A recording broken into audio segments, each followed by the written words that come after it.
Now, I wasn't planning on making this video, but here we are. What's going on, guys? Welcome back to my channel. This is Leo's Nerd Talk, and today we're going to be going over Project Hail Mary. So let's get into that. My name is Leo, and if you talk about a movie, TV show, video game related, or just anything nerdy, you are in the right place. And like I said, today we're talking about Project Hail Mary. So without further ado, let's get into the review. Now, like I just said, I wasn't really planning on making this video just because Project Hail Mary came out a couple weeks ago. I didn't really get a chance to watch it when it first came out. A week passed by, things happened. I couldn't watch it that week, and I wasn't able to watch it until now. I just got out of the theater maybe like 20 minutes ago, and it was going to be a movie where I was going to watch it, put it on my list, and you guys will see my thoughts at the end of the year ranking, and that was kind of where I was going to leave it at. But I did not expect to love this movie so much. This was a absolute blast of a film. I'm a big space movie guy. That's like one of my favorite like subgenres. Things like Interstellar, obviously Martian from the same book writer with Project Hail Mary, Gravity, Life, all these different space movies. That's like my thing. I love space. And I already knew I was going to enjoy this movie just because of obviously all the buzz that was going around it. And it just looked like it was going to be a well done film. And it just blew all my expectations out of the water. It was absolutely incredible. But before I give you my thoughts about Project Hail Mary, let me know what you guys thought about it in the comment section down below. I'm sure a bunch of you guys have already seen this. It's been out for a little while. It was still a packed theater at 11 in the morning, which is absolutely crazy for me, in my opinion, because every time I go to see a movie on Saturday, especially in the morning, I'm like the only one there. And for it to be a packed theater this early, absolutely incredible. I'm very happy to see this movie doing well and continue to kind of continue going on this little streak here. I know they mentioned about extending IMAX runs and stuff like that, so I really hope they do that because I wouldn't mind going watching this movie again.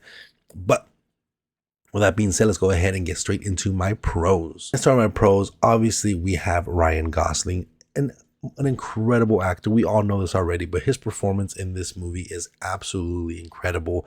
Such a charming person. He has a lot of really good humor and a lot of great emotion as well. He brought so much emotion, especially out of me. Like, I teared up multiple times throughout this movie, especially because of his performance and his relationship with Rocky itself as well. And even everybody else around this. I'm not familiar with really any of the other actors or actresses in this film besides Ryan Gosling, but everyone else did an incredible job. They added like this liveliness to the film. They added this realistic feeling to the film where it didn't feel like you're just watching a movie. It feels like you were watching a scenario really unfolding, and it was all the performance really done very well. Even like the performance of Rocky itself, I think was done incredibly well as well. But overall, just really great performances across the board. Again, the relationship between Rocky and Ryan Gosling as Grace, super emotional, super incredible. I just love the way they kind of got around the whole communication barrier, and it just led for a lot of comedic things happening. Rocky himself, he is on his own mission, very similar to Ryan Gosling as Grace. Essentially what's going on is the suns or the stars in their solar systems are dying because of a certain pathogen that they found in space, and they are both coming to this planet with the same purpose and end up finding each other at the same exact time, going to this planet to figure out why this specific sun in this solar system isn't dying like the rest of them. And from there, they create this huge bond. They're both extremely smart scientists trying to figure this out together, having different cultural backgrounds, of course, being from different planets, and figuring out what Earthlings know, what their planet knows, and combine it together to create a proper solution while just creating this like bond in between, and just having so much wonderful moments, so much emotional moments. You can see how much each one of them care for each other, even with all their differences and the chaos that kind of ensues with all that kind of stuff that happens. There's still so much love there between each other.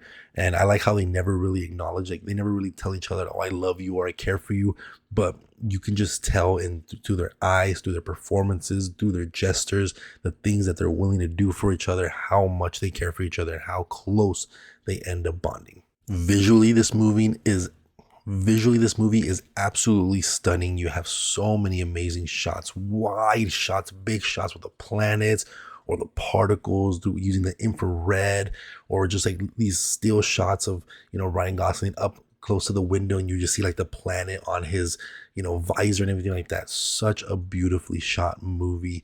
The cinematography was absolutely incredible. And then you partner with an amazing score on top of it to just feel like such a magical moment. And it just feels like when you're watching this, especially on the big screen, like you're just in such awe. And it's like a hard feeling to describe. Like it just puts a smile on your face. It makes you a little emotional because of just how gorgeous this film is. You also have really good intense moments throughout the entire movie. Them trying to get samples from the planets and, all these different things happening. The spaceship kind of feeling like it's ripping apart, or the Rocky going into the human's atmosphere and him dying trying to save Ryan Gosling from a certain situation, all this different type of stuff. So it definitely keeps you amped up. It keeps the pace going. You don't feel like you're just watching a boring science movie. Even with all the things where it's a little bit slower, it's still very interesting and it keeps you engaging, but it still partners it with very intense moments that definitely make you feel tense in your seat. And by the time it gets resolved, you feel your body physically like, oh, kind of relax because now everything is okay. And even in all those moments, they still have enough. They still find a way to throw in a little bit of humor, and then switching it so quickly where it becomes very emotional, and you just go on this amazing emotional roller coaster. It's just absolutely incredible. Again, just in combination of all the performances and all the charismatic characters, the relationship between Grace and Rocky, the visuals, the cinematography, the score, and then what is actually happening just makes for an amazing viewing experience. And the story, while you can argue that it's somewhat simple and it's been done before and it's not anything inventive, sending someone out into space to figure out how to save Earth, that's not anything new. Obviously, we know it with stuff like Interstellar, or something a little less kind of prestigious with something like Spaceman with Adam Sandler on Netflix. All very similar stories, and they're all great in their own right. But this one obviously elevates it with the relationships, with the emotion and the humor, and that's kind of what sets it apart a little bit, having that companion with Rocky. But the story overall still keeps you kind of compelled and entertained, especially the way they tell it. They don't tell it in sequence. It's a little bit out of order. You go back and forth in different points in Grace's life to figure out how he got to the situation that he is right now. So again, just I can continue on and on, but this was just absolutely incredible. Once you get to the ending and it all kind of just makes sense, it all wraps together because there's this kind of mystery of how Grace really got here in a sense. We obviously kind of know what exactly happened, but there is this little mystery of, why doesn't he remember how he got on the spaceship? He doesn't remember everybody. He doesn't remember everything. He has a little bit of memory loss.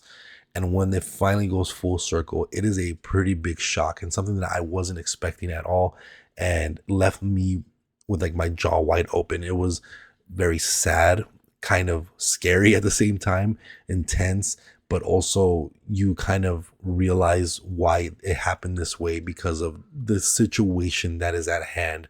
There is a time crunch. There is a ticking time to save the Earth. So you understand to a certain extent, but it's still very emotional and upsetting and frustrating.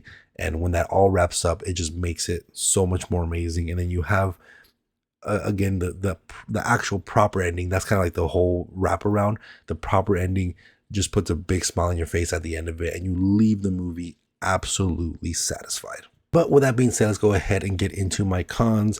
And I don't really think I have any. The only thing I can say maybe is, yeah, I don't think I have any cons. I think this movie is quite literally almost perfect. I think it just needs a little bit more time to kind of marinate in the movie space. It's too new to call it a perfect film, I think. But it does rival things like Interstellar, in my opinion, which is probably my favorite Christopher Nolan film. And it definitely rivals things in that stature with that heavy of a hitter. And in time, I will tell if I prefer this, because there's moments where I was like, this movie is way better. But again, It just needs a little more time to marinate. I can't give it that perfect score yet. You know, it's hard. It's hard to just walk out a movie and just go, yep, 5 out of 5. You got to let it sit. Got to watch it at home a couple times. Does it still have the same effect? Because Interstellar makes you cry every single time. So does it have the same effect when I watch it at home and on rewatch after multiple times?